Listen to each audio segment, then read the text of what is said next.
ओम श्री गुरुभ्यो नमः। विवेक चूड़ामणि भाग 7। जो चेतन अद्वितीय आनंद स्वरूप और निष्क्रिय ब्रह्म सत्य स्वरूप तथा अपना आद्य पहला मूल स्वरूप है, उसको प्राप्त होकर नट के समान धारण किए इस शरीर रूपी मिथ्यावेश की आस्था त्याग दो। अहम पदार्थ निरूपण। यह दृश्य जगत सर्वथा मिथ्या ही है। इसकी क्षणिकता देखने में आती है, इसलिए यह अहम पदार्थ नहीं हो सकता। अतः इन क्षणिक अहंकार आदि को मैं सब कुछ जानता हूँ, ऐसी प्रतीति कैसे हो सकती है। अहम पदार्थ तो अहंकार आदि का साक्षी है, क्योंकि उसकी सत्ता सुषुप्ति में भी देखी जाती है। स्वयं श्रुति भी उसे अजो नित्यः ऐसा कहती है। अतः वह प्रत्यगात्मा है और सत असत से विलक्षण है।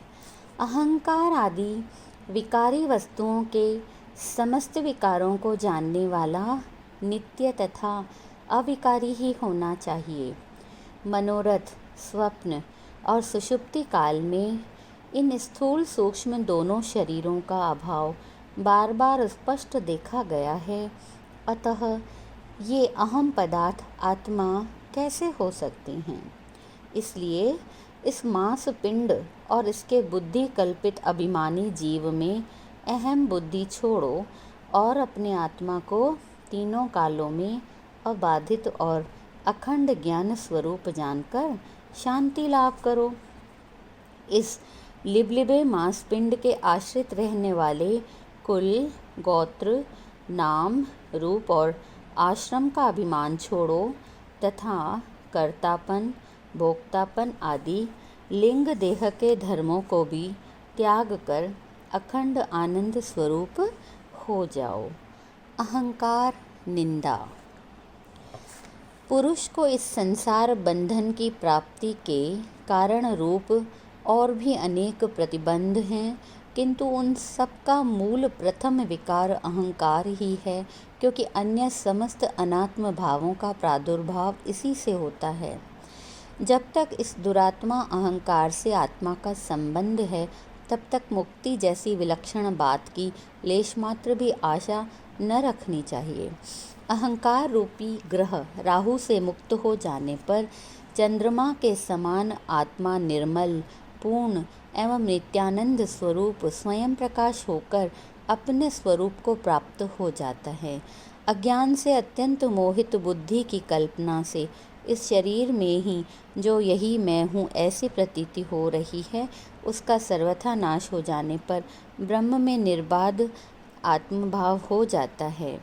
ब्रह्मानंद रूपी परम धन को अहंकार रूप महाभयंकर सर्प ने अपने सत्व रज तम रूप 3 प्रचंड मस्तकों से लपेटकर छिपा रखा है। जब विवेकी पुरुष अनुभव ज्ञान रूप चमचमाते हुए महान खड्ग से इन तीनों मस्तकों को काटकर इस सर्प का नाश कर देता है, तभी वह इस परम आनंददायिनी संपत्ति को भोग सकता है। जब तक देह में विष का थोड़ा सा भी दोष रहता है, तब तक वह उसे निरोग कैसे रहने देगा। उसी प्रकार योगी की मुक्ति के मार्ग में अहंकार का यत् किंचित लेश भी भारी प्रतिबंधक होता है। अहंकार की निशेष निवृत्ति से उससे उत्पन्न हुए नाना प्रकार के विकल्पों का नाश हो जाने पर आत्म तत्व का विवेक हो जाने से यह आत्मा ही मैं हूँ ऐसा तत्व बोध प्राप्त होता है। इस विकारात्मक आत्म प्रतिबिंब युक्त और स्वरूप को छिपाने वाले अहंकार में अहम बुद्धि को शीघ्र से ही त्याग कर दो। इसके अध्यास से ही तुझ चैतन्य मूर्ति आनंद स्वरूप प्रत्यगात्मा को जन्म मरण बुढ़ापा आदि नाना प्रकार के दुखों से पूर्ण यह संसार बंधन प्राप्त हुआ है।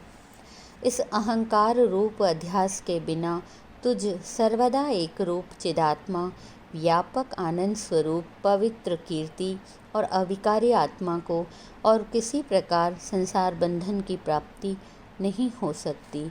इसलिए हे विद्वन, भोजन करने वाले पुरुष के गले में कांटे के समान खटकने वाले इस अहंकार रूप अपने शत्रु को विज्ञान रूप महाखड्ग से भली प्रकार छेदन कर आत्म साम्राज्य सुख का यथेष्ट भोग करो।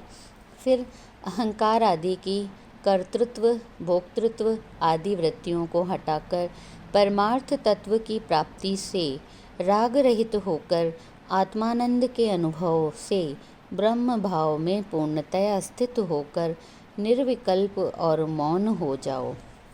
यह प्रबल अहंकार जड़ मूल से नष्ट कर दिया जाने पर भी यदि एक क्षण मात्र को चित्त का संपर्क प्राप्त कर ले तो पुनः प्रकट होकर सैकड़ों उत्पात खड़े कर देता है, जैसे कि वर्षा काल में वायु से संयुक्त हुआ मेघ।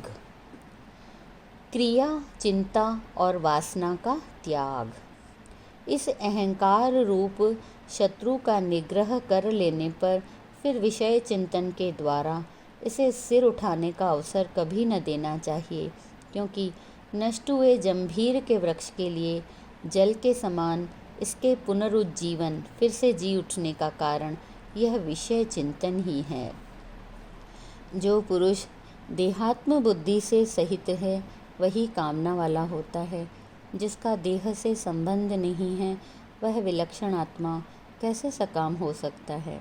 इसलिए भेद आसक्ति का कारण होने से विषय चिंतन में लगा रहना ही संसार बंधन का मुख्य कारण है। कार्य के बढ़ने से उसके बीज की वृद्धि होती भी देखी जाती है और कार्य का नाश हो जाने से बीज भी नष्ट हो जाता है। इसलिए कार्य का ही नाश कर देना चाहिए।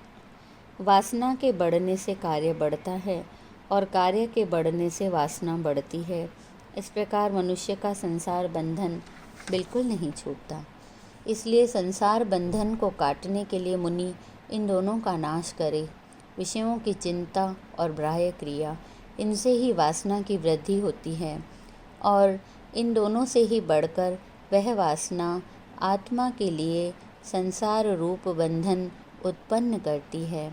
इन तीनों के क्षय का उपाय सब अवस्थाओं में सदा सब जगह सब ओर सबको ब्रह्म मात्र देखना ही है। इस ब्रह्ममय वासना के दृढ़ हो जाने पर इन तीनों का लय हो जाता है। क्रिया के नष्ट हो जाने से चिंता का नाश होता है और चिंता के नाश से वासनाओं का क्षय होता है। इस वासना क्षय का नाम ही मोक्ष है और यही जीवन मुक्ति कहलाती है।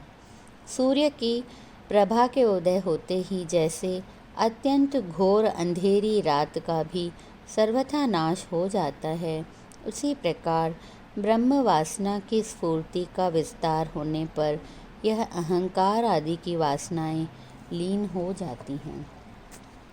सूर्य के उदय होने पर जैसे अंधकार और उसमें होने वाले अनर्थ समूह कहीं दिखलाई नहीं देते, वैसे ही इस अद्वितीय आत्मानंद के रस का अनुभव होने पर न तो संसार बंधन रहता है और न दुख का ही कोई गंध रहता है।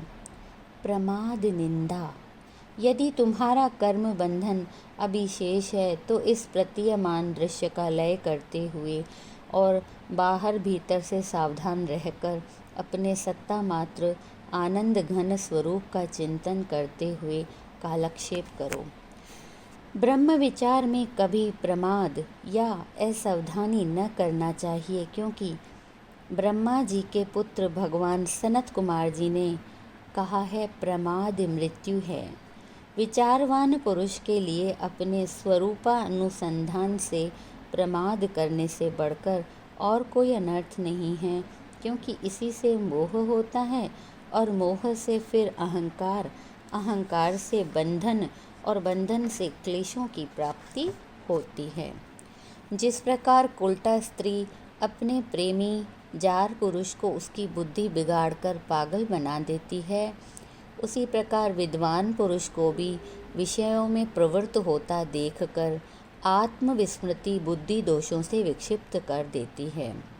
जिस प्रकार शैवाल को जल पर से एक बार हटा देने पर वह क्षण भर भी अलग नहीं रहता, तुरंत उसे फिर ढक लेता है, उसी प्रकार आत्मविचारहीन विद्वान को भी माया पुनः पुनः घेर लेती है। जैसे असावधानतावश हाथ से छूटकर सीढ़ियों पर गिरी हुई खेल की गेंद एक सीढ़ी से दूसरी सीढ़ी पर गिरती हुई नीचे की ओर चली जाती है, वैसे ही यदि चित्त अपने लक्ष्य ब्रह्म से हटकर थोड़ा सा भी बहिर्मुख हो जाता है तो फिर बराबर नीचे ही की ओर गिरता जाता है। विषयों में लगा हुआ चित्त उनके गुणों का चिंतन करता है, फिर निरंतर चिंतन करने से उनकी कामना जागृत हो जाती है और कामना से पुरुष की विषयों में प्रवृत्ति हो जाती है। विषयों की प्रवृत्ति से मनुष्य आत्म स्वरूप से गिर जाता है और जो एक बार स्वरूप से गिर गया उसका निरंतर अधः पतन होता रहता है और पतित पुरुष का नाश के सिवा फिर उत्थान तो प्राय कभी देखा ही नहीं जाता। इसलिए संपूर्ण अनर्थों के कारण रूप संकल्प को त्याग देना चाहिए। इसलिए विवेकी और ब्रह्मवेता पुरुष के लिए समाधि में प्रमाद करने से बढ़कर और कोई मृत्यु नहीं है। समाहित पुरुष ही पूर्ण आत्मसिद्धि प्राप्त कर सकता है। इसलिए सावधानता पूर्वक चित्त को समाहित स्थिर करो। असत परिहार।